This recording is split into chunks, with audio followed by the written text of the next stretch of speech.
Thank you for joining us today at this conference to announce the filing of a federal lawsuit against the City of Austin, as well as 3 individual police officers involved in the shooting death of Rajan Moonesinghe here at this very location almost 2 years ago. First person we'd like to speak today is the brother of Mr. Moonesinghe, Mark Moonesinghe.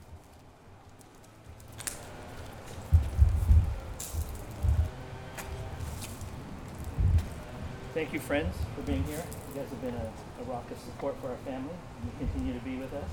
I want to thank you for all of your time and energy with our family. For the media, thank you as well. My name is Mark Moonesinghe. I am the oldest brother of Rajan. Today we are announcing a lawsuit against the City of Austin and individual officers for the wrongful death of my brother Rajan. Raj was a legal gun owner protecting his home from an intruder. Responding officers arrived without lights and sirens, didn't announce themselves as police, and ambushed Raj on his front porch.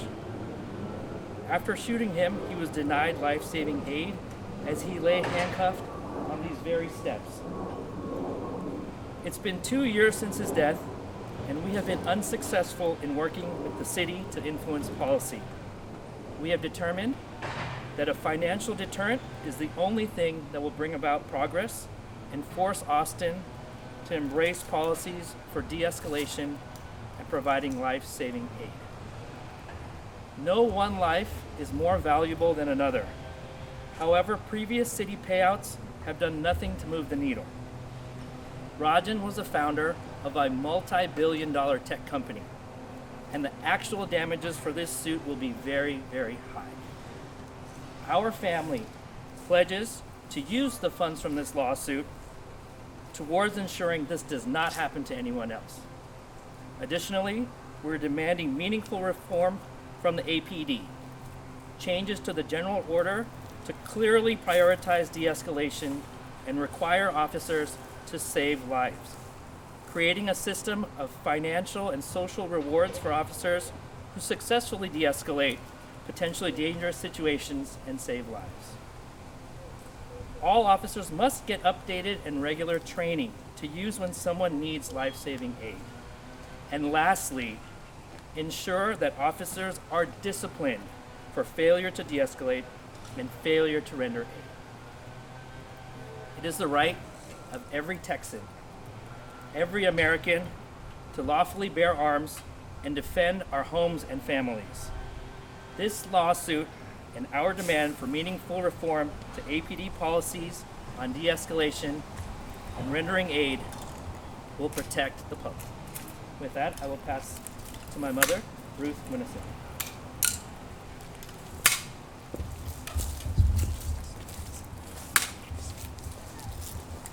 Do you have any audio that you need set up?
Thank you for being here, press and friends and family. Thank you. Exactly 2 years ago this week, I saw my son Rajan alive for the last time. He woke me up at 6 a.m. to say goodbye as he left Los Angeles for Austin, with a plan to return home just in a few days. He asked me to take care of his beloved dog, Lulu. How I wish I had gotten up and hugged him. Because I would have never imagined that his life would be cut short by the Austin police later that evening. When I think back on his life, my beautiful son, I am truly blessed to have known this young person for 33 years. Rajan, like Mark said, was a very successful tech entrepreneur. And he was a philanthropist, a caring uncle, a loyal friend, loving brother, son, and an amazing dog dad. He seemed to always have a sense for when to provide a kind word or a helping hand to someone who needed it. Rajan wasn't much of a talker, but he was a man of action.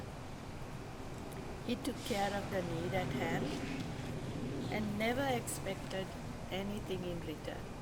He simply gave and gave. Since his passing, one of our family's favorite passages from the Bible is from Matthew 25, verses 31 to 45. It reminds of who Rajan was, and it reminds us of how we should do life. You know, I'm sure Jesus welcomed him with open arms and said, "Well done, good and faithful servant." So after Rajan's murder, my husband and I attended court cases involving police fatal shootings. We simply wanted to prepare ourselves for the upcoming criminal trial and also support the grieving families.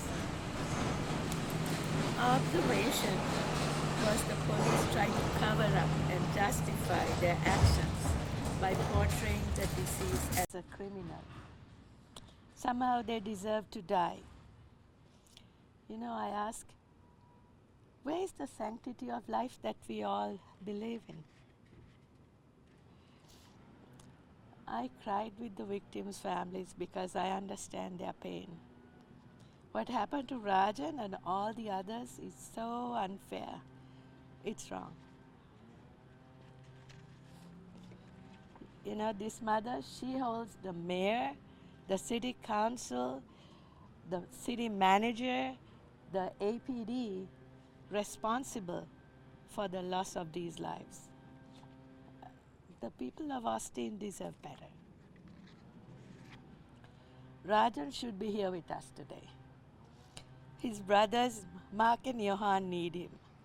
His friends and family need him. His Lulu needs him. And I need him. In closing, I can tell you the holidays and special occasions are very difficult for us. Looking back, I realized that you never know what lies ahead. So make sure you always take the time to give that hug and tell your loved ones, I love you. Thank you.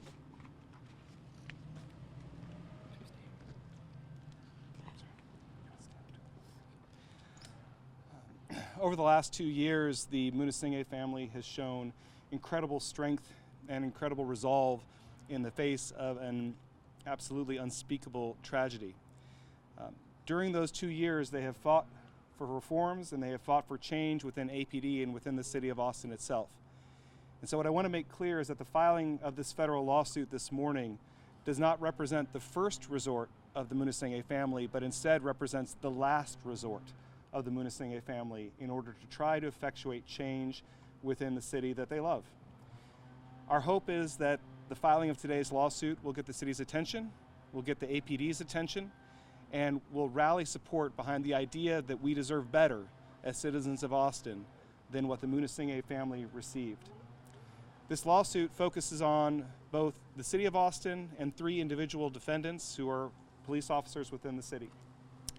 The lawsuit alleges a wrongful death claim against all defendants, an unreasonable force claim against Officer Sanchez, a failure to render aid claim against Officer Sanchez, Officer Markert, and Officer Brito, all of whom left Rajan Moonesinghe to die on his front porch, handcuffed to bleed out, instead of rendering aid. And finally, we have causes of action against the City of Austin itself for policies that not only allowed for this to occur, but in fact encouraged the result that happened. With that, we're open to any questions. What's the dollar figure that you're seeking? So the lawsuit does not seek a specific dollar amount. That'll be determined by a jury. However, the components of a claim like this come into two categories. One is economic damages, and one is pain and suffering damages.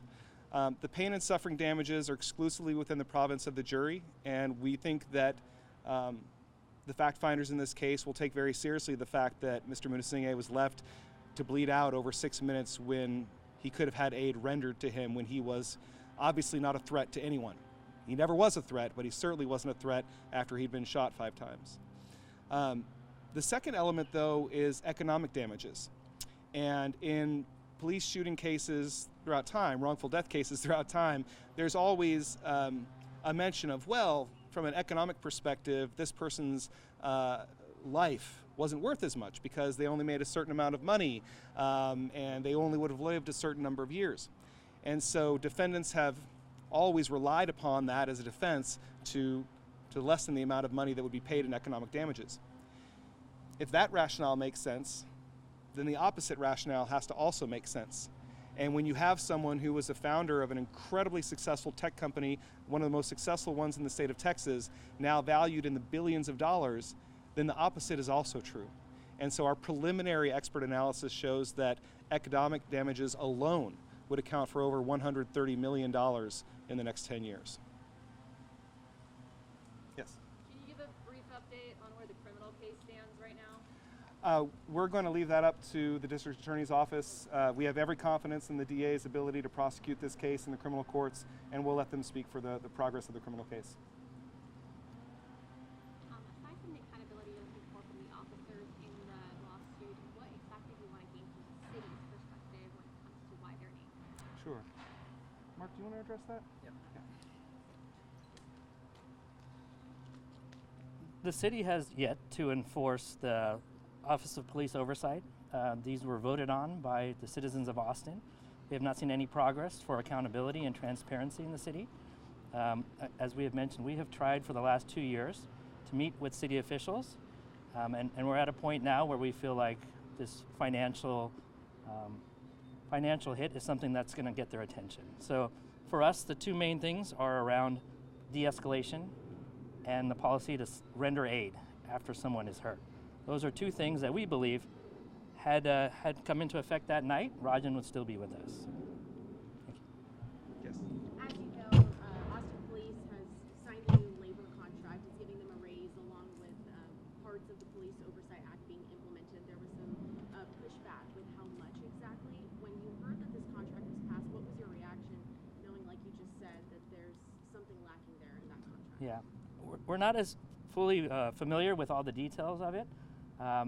It's yet to be seen if the Office of Police Oversight measures for transparency will be enacted. We're hoping that it will, but again, it's left to be seen whether the contract will enforce what the voters really wanted.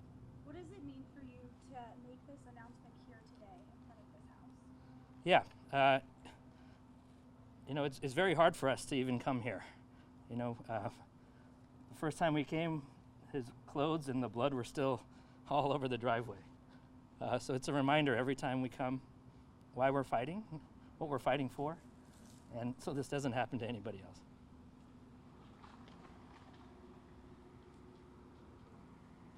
Any other questions? Next steps in this process, or how does that kind of unfold? Sure. So the next step in the formal process will be to serve the City of Austin and the officers. That'll then begin a period of time where the city will have anywhere from 30 to 60 days to respond formally to the lawsuit. And our hope is that during that time, we can start the process of working proactively with the city to try to come up with a solution that'll benefit all the citizens of Austin.